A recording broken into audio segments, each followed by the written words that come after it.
보통은 신학이라고 하는 것이 많은 분들이 어렵고 뭐 골치 아프고 막 힘든 거라고 생각하는데 그렇지 않습니다. 그러니까 하나님에 대한 공부, 그게 신학이죠. 근데 하나님만 공부한다고 해서 우리가 하나님을 다 알 수가 없잖아요. 우리 뒤에 가서 얘기하겠지만 우리 기독교에서는 하나님이 자신을 계시하시고 계시하시는 만큼 우리가 하나님을 알 수 있는 거지, 그 하나님이 자기를 계시하신 거를 벗어나서 우리가 신을 알 수 없고 하나님을 알 수가 없잖아요. 그러므로 신학은 하나님에 대한 공부이지만 더 정확하게 말하면 하나님과 인간에 대한 공부예요. 하나님과 인간에 대한 공부. 그래서 하늘과 땅을 연결하는 작업, 또 하나님과 인간을 연결해서 설명하는 것, 그게 바로 신학의 궁극적인 목표인 거죠. 그런 면에서 여러분 다 신학을 하시는 분들인 거예요. 신앙인이라면, 내가 신앙이 있고 신앙생활을 하고 있다면 여러분 다 신학을 하고 있는 거예요. 저 같은 목회자뿐만 아니라 저는 좀 전문적으로 하는 거고, 여러분도 다 신학이 있고 또 신학적인 그런 사고와 생각을 하고 계시는 분들이세요.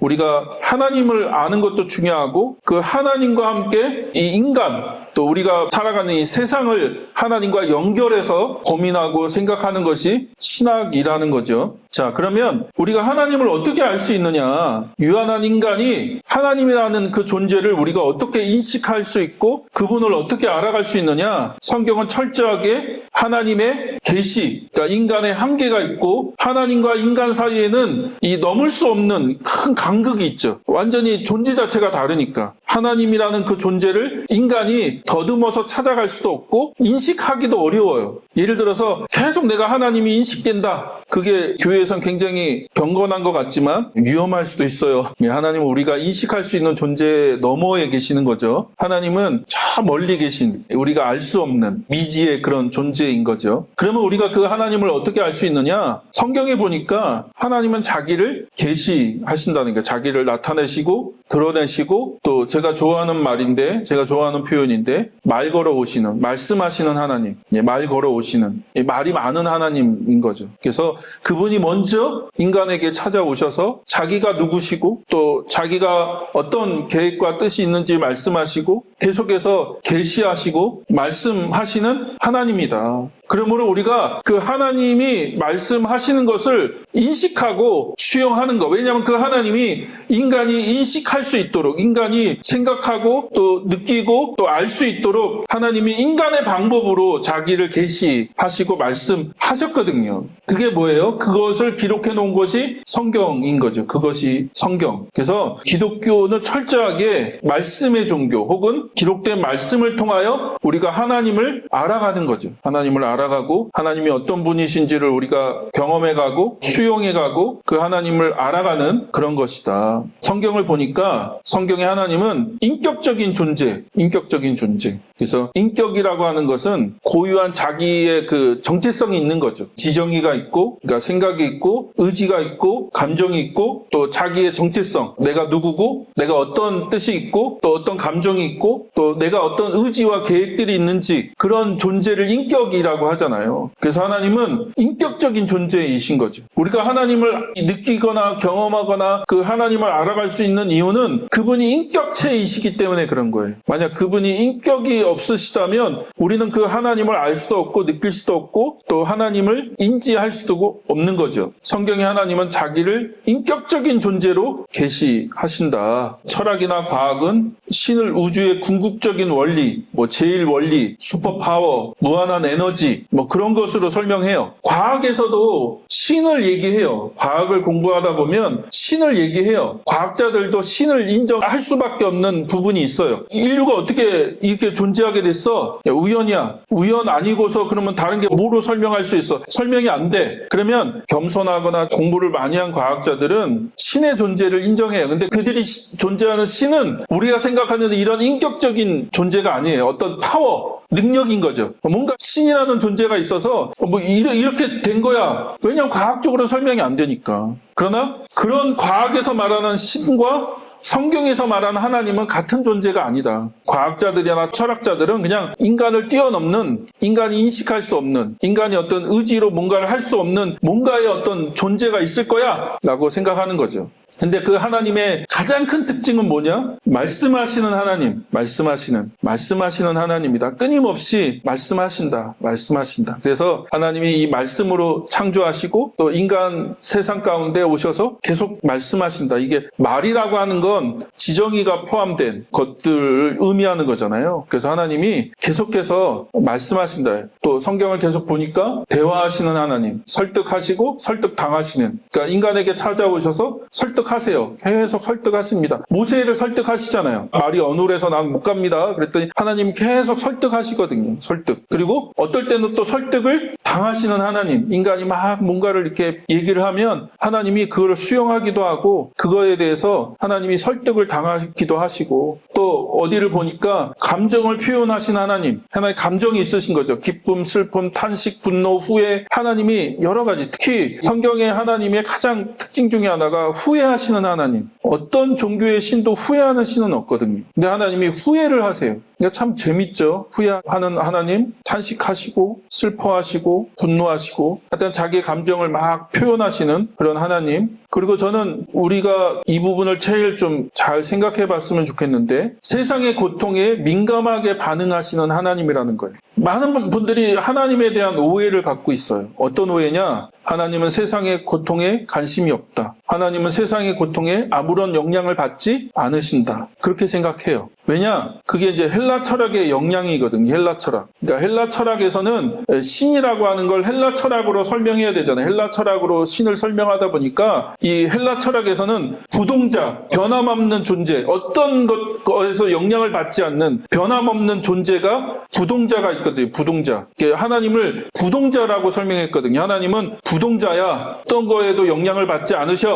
그래서 중세 보면 하나님은 세상에 영향을 받지 않으셔. 그러니까 세상에 많은 일들이 일어나고 세상에서 벌어지는 것에 대해서 하나님은 영향을 받지 않으신다. 과연 그러냐? 과연 하나님이 세상의 고통, 세상에서 벌어지는 이 일들에 대해서 관심이 없고 아무런 영향을 받지 않으시는 분이시냐? 그렇지 않다는 거예요. 성경의 하나님은 세상의 고통에 매우 민감하게 반응하시는 하나님이다. 그러니까 피조물의 그 신음소리, 탄식소리, 죽어가는 소리에 하나님은 반응하시는 하나님이다. 반응하시고 귀를 막고 그냥 혼자 행복하게 지내시는 그런 신이 아니라는 거예요. 이 세상의 고통에 민감한 귀를 열어놓으시고 그것에 대해서 영향받으시는 하나님이다. 성경에 보니까 정의와 공의, 하나님의 정의, 하나님의 공의, 그 하나님이 그만큼 이 땅에서 벌어지는 일들에 대해서 관심이 있다는 얘기거든요.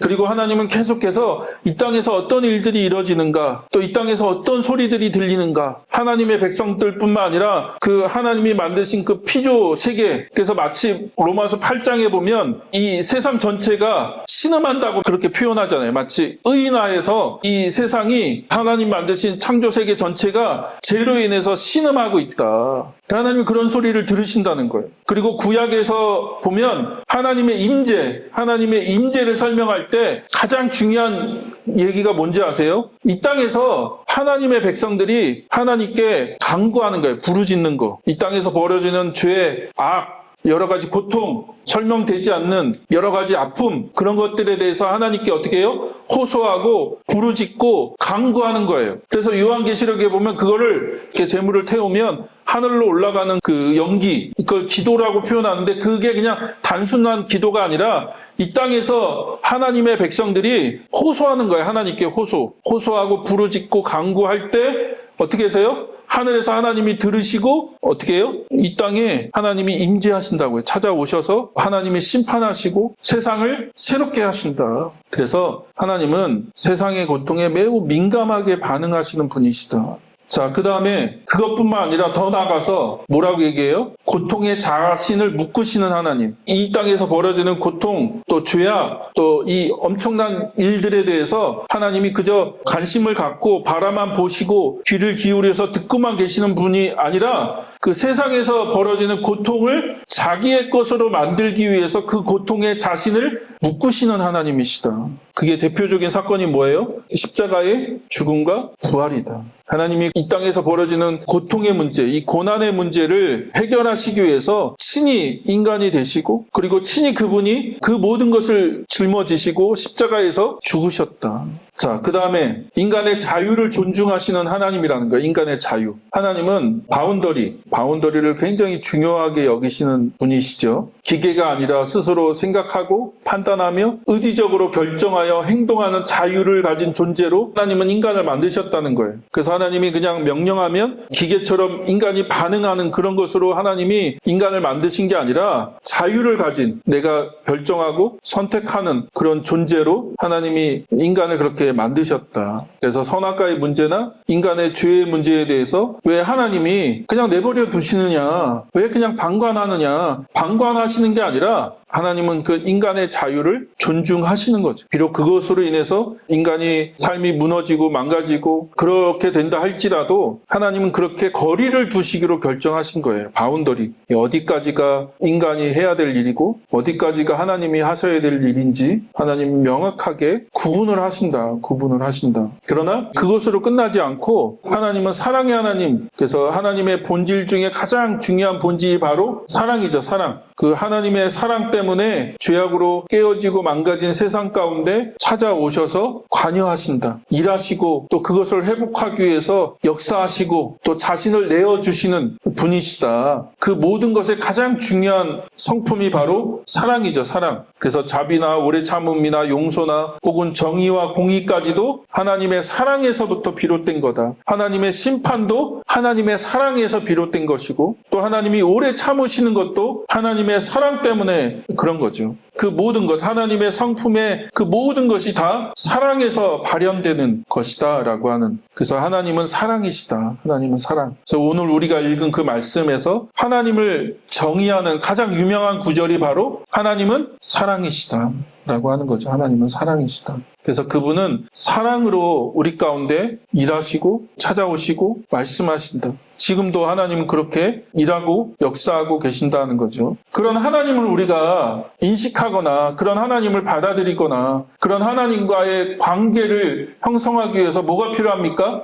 믿음이 필요한 거죠. 그래서 믿음이 필요한데, 그러나 제가 계속 얘기하듯이 성경에서 말하는 믿음과 우리가 이해하는 믿음은 조금 괴리가 있다. 오늘날 우리가 생각하는 믿음은 예를 들어서 지금은 많이 이제 좀 사그라들었지만 얼마 전까지만 해도 가장 미국이나 한국에서 베스트셀러가 됐던 책 중에 하나가 긍정의 힘이라는 책이죠. 긍정의 힘. 그러니까 좋게 생각하고 적극적으로 생각하고 내가 믿습니다. 그리고 확신하고 하면 된다는 거예요. 하면 된다. 믿음을 가져라. 긍정적으로 생각해라. 그게 다 잘못됐다는 게 아닙니다.